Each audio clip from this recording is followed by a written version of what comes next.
Hi, everybody. This is Dr. Abidemi, and welcome to our class, another class again.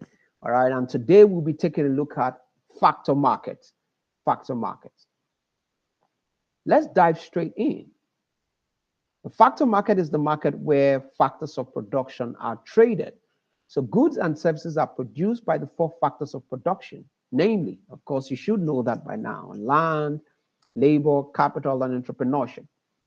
Land is referred to as natural resources, of course, and the reward is rent, or we say rental rate.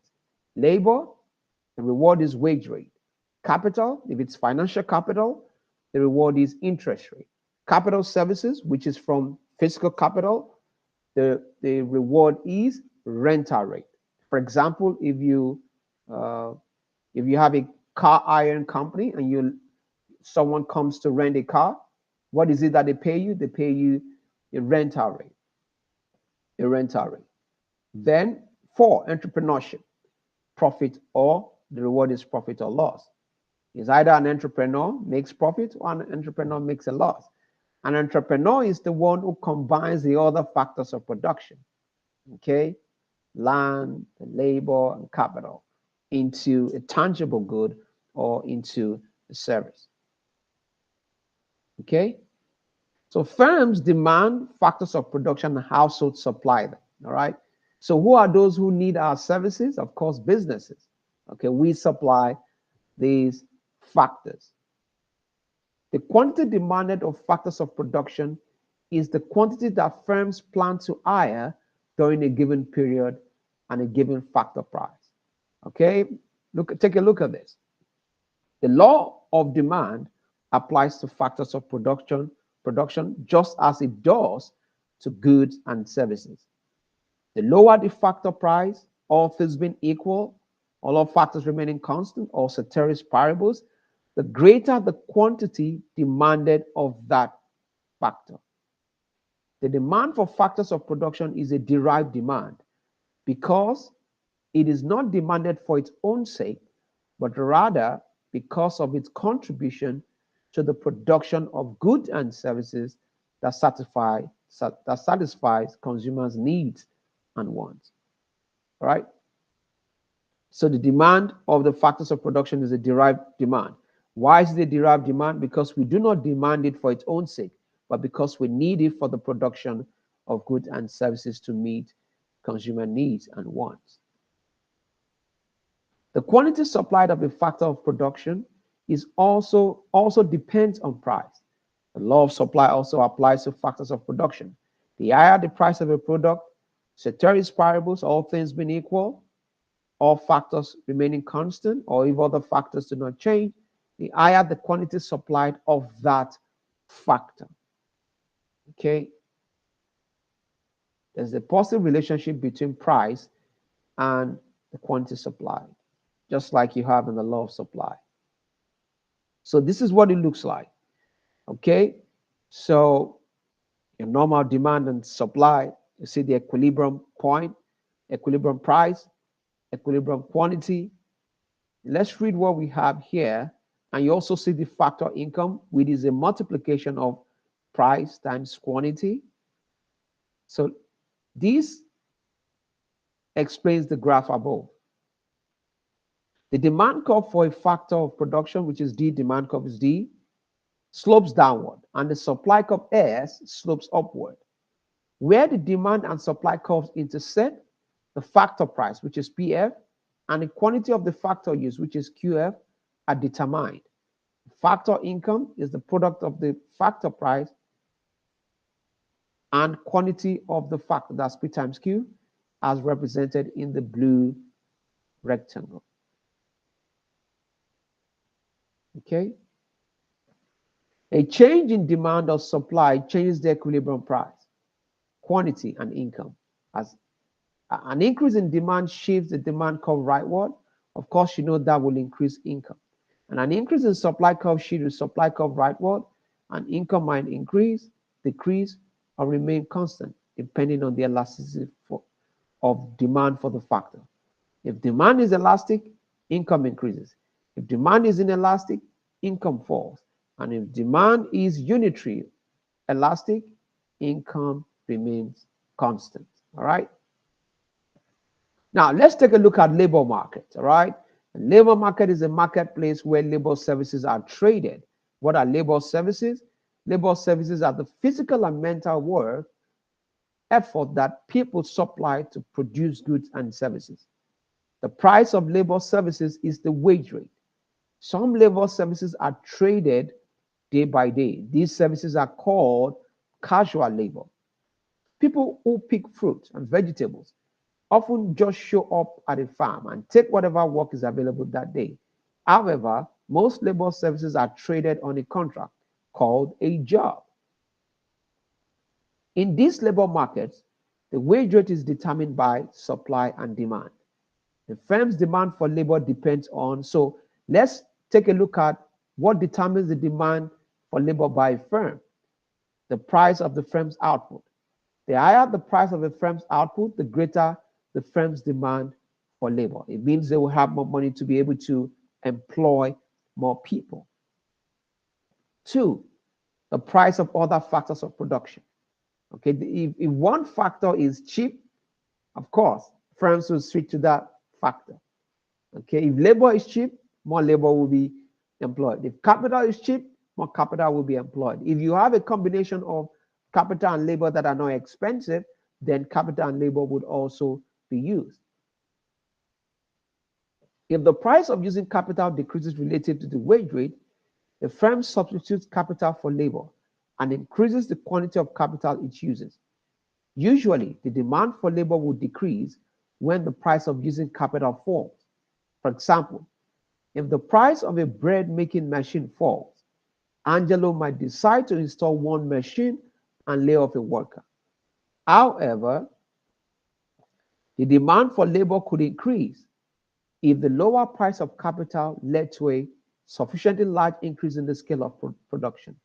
For example, with cheaper machines available, Angelo might install a machine and hire more labor to operate it. This type of factor substitution occurs in the long run when the firm can change the size of its plant. Three, technology.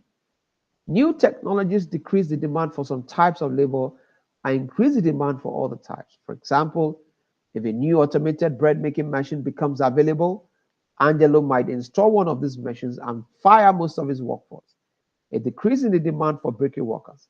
However, the firms that manufacture and service automated bread making machines hire more labor. So there is an increase in the demand for this type of labor. The supply of labor is dependent on income.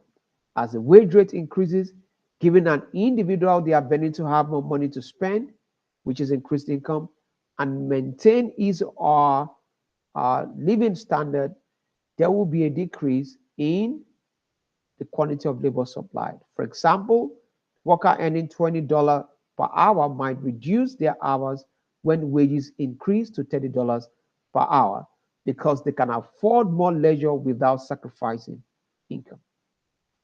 And two, substitution. So the supply of labor is dependent on income. So we explained that of income and on substitution effect. So income effect and substitution effect. So what is the substitution effect? The tendency to forego other alternatives due to a higher wage rate. This means as wages increase, you will be willing to work rather than go for leisure. We can also say the act of substituting one thing for another. For example, a worker might decide to work extra shift when the hourly wage rate increases from $20 to $30 because the additional earnings outweigh the value of the leisure. So we go to capital markets. For capital markets are the channels through which firms obtain financial resources, financial capital. So in the beginning, when I talked about the four factors of production, land, labor, capital, entrepreneurship, and on the capital, I differentiated between financial capital and capital services, which arise as a result of physical capital.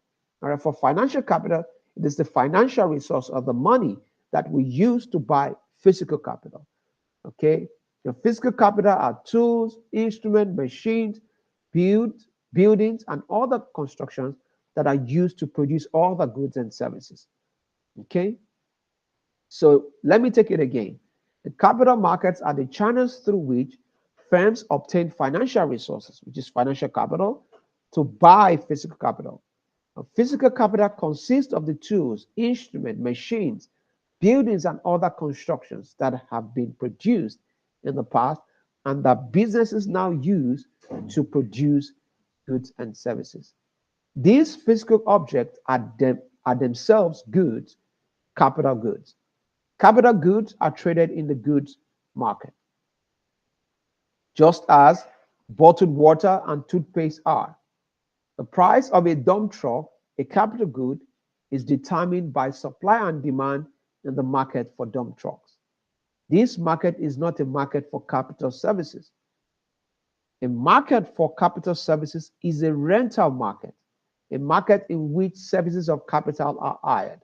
An example of a market for capital services is the vehicle rental market, which I already mentioned to you. The price in the capital services market is a rental rate. A firm's demand for financial capital stems from its demand for physical capital, and the amount a firm plans to borrow is determined by its planned investment, which is purchases of new capital. This decision is driven by a firm's desire to maximize profit. The supply of capital is determined by income, expected future income, and interest rate.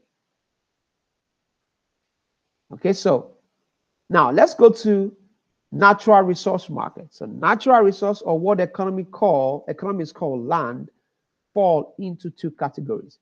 We have renewable and non-renewable. Let's take a look at renewable natural resources. Renewable natural resources are natural resources. Renewable natural resources are natural resources that are repeatedly replenished by nature. Examples are land, in its everyday sense, rivers, lakes, rain, and sunshine. What about non-renewable resources?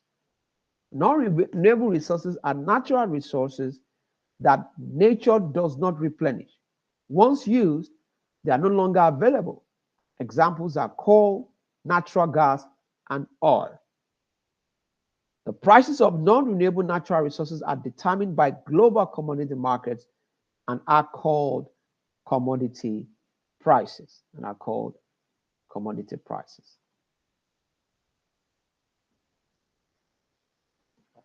The demand for natural resources as inputs into production is based on the derived demand principle. This means the demand for natural resources is not determined by their role in producing goods and services that consumers ultimately want. Firms demand natural resources not for their own sake, but because they are essential inputs in creating products. Remember when we talked about why we demand factors of production, why we call it a derived demand. The factors of production is a derived demand, or the labor is a derived demand. Why is it derived demand? Because we need it not for its own sake. We need it for the production of goods and services. And capital is a derived demand. Why is it derived demand? We need capital not for its own sake. We need it for the production of goods and services. Natural resources is a derived demand. Why is it a derived demand? We need it not for its own sake, for the production of value-added goods and services so that it can benefit consumers. All right. So here it says firms demand natural resources not for its own sake, but because they are essential inputs in creating products. They are essential inputs in creating value-added products. Okay. Now, another important part we should take a look at is the supply of renewable energy natural resources. The quantity of land and other renewable natural resources is fixed. The quantity supplied cannot be changed by individual decisions. People can vary the amount of land they own. However, when one buys some land, another person sells it. The aggregate quantity of land supplied of any particular type and in any particular location is fixed, regardless of the decisions of any individual. This means the supply of each particular piece of land is perfectly elastic. And this can be seen in figure 11.2.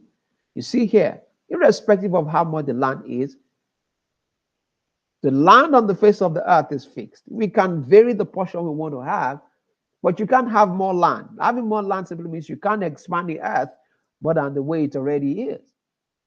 All right. So the amount of land on the face of the earth, or the amount of resources that you have, natural resources that are on the earth, are right there. You can't create more land. You can only manage, we can only rationalize the land that we already have. Let's even talk about the physical land, the bare land. Okay. We can only rationalize it. We can only buy, okay, 1 portion, 2 portions, 2 acres, 3 acres, 4 acres, 5 acres. But you can say you want to create your own land out of nowhere. Maybe you go to Mars, okay, or you go to space. All right. So the supply of renewable energy resource, for example, let's say land, is fixed. It's fixed. Okay. It's fixed. Once again, the supply of a given piece of land is perfectly inelastic. No matter the rent, no more land at the quantity that exists can be supplied. Yeah, that, in fact, that simply explains it. Okay. Now, entrepreneurship. Entrepreneurial services are not traded in markets. Entrepreneurs receive the profit or bear the loss that result from their business decisions. Review questions.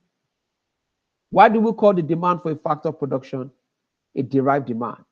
From what is it derived? What is the difference between physical capital and financial capital? And what is the capital market? Why is the supply of the renewable natural resource such as land perfectly inelastic? Show this in a graph. All right. Thank you once again for joining me in this class. Feel free to leave your comment if you have questions. Like I usually say, I believe you're going to do well, and I believe that your future is bright. Keep studying, keep reading.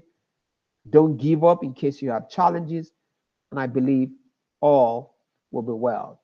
See you in my next class where we talk about market failure. Bye and God bless.